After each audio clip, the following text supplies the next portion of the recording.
So when we're evaluating a logarithm, what this means is we have to actually convert it into an exponential equation.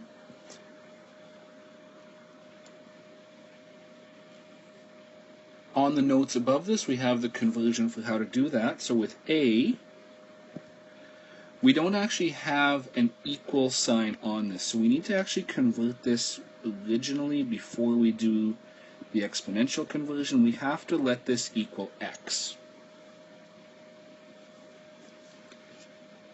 When we convert this, 7 becomes the base, x becomes the exponent, and 49 is what we get on the other side of the equals.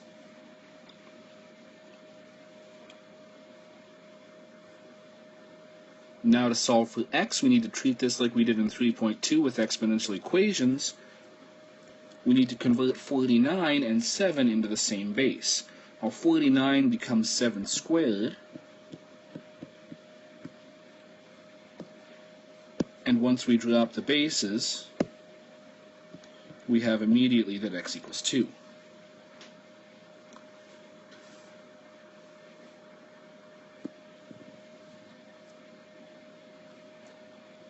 Same idea on b.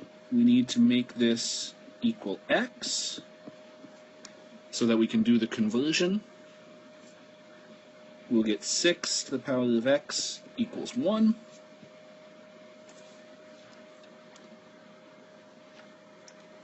Now the same base conversion becomes an issue here because we can't go both to base 6, we also can't go both to base 1.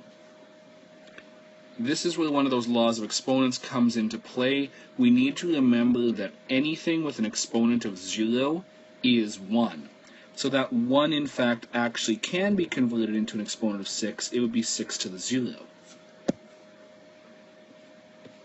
Cancel the bases, and we have that x equals 0.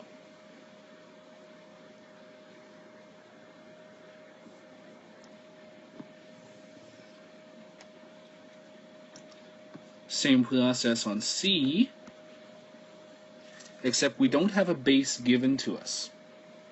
When there's no base given, it's assumed to be a base of 10. It's called a common log.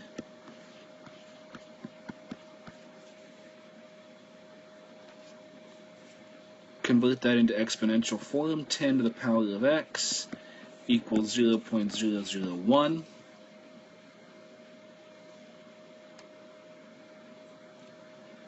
At this point, we have another hiccup coming into play, is the decimal. We can really only deal with whole numbers or fractions with exponents like this, so we need to take that 0.001 and convert it into a fraction.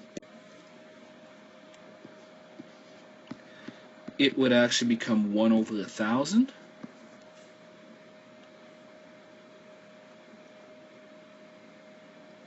Now that we have this as a fraction, we still have difficulties dealing with fractions, so we actually need to convert that into a whole number. That's where the final law of exponents comes into place. We need to actually deal with negative exponents now. So 1 over 1,000 would become 1,000 to the power of minus 1.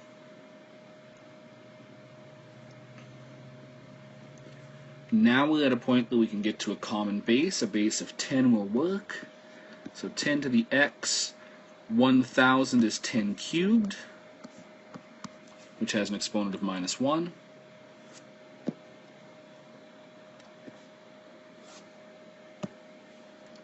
Simplify the exponents before we cancel. That would be 10 to the minus 3. Now we can cancel the bases and get that x equals negative 3.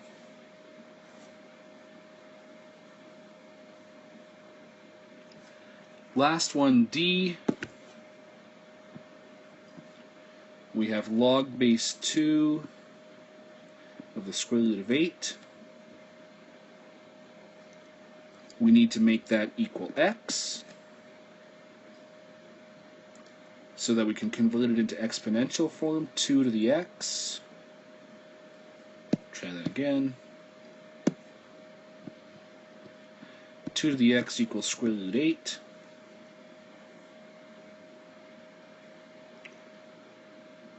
We'll deal with the root first. A square root is actually the same as an exponent of 1/2.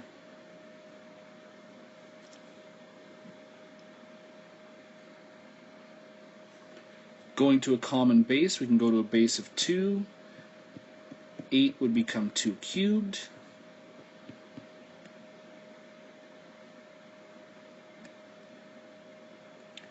Simplify on the right, 3 times 1/2 is 3 over 2. Cancel the bases, and we get that x equals 3 over 2.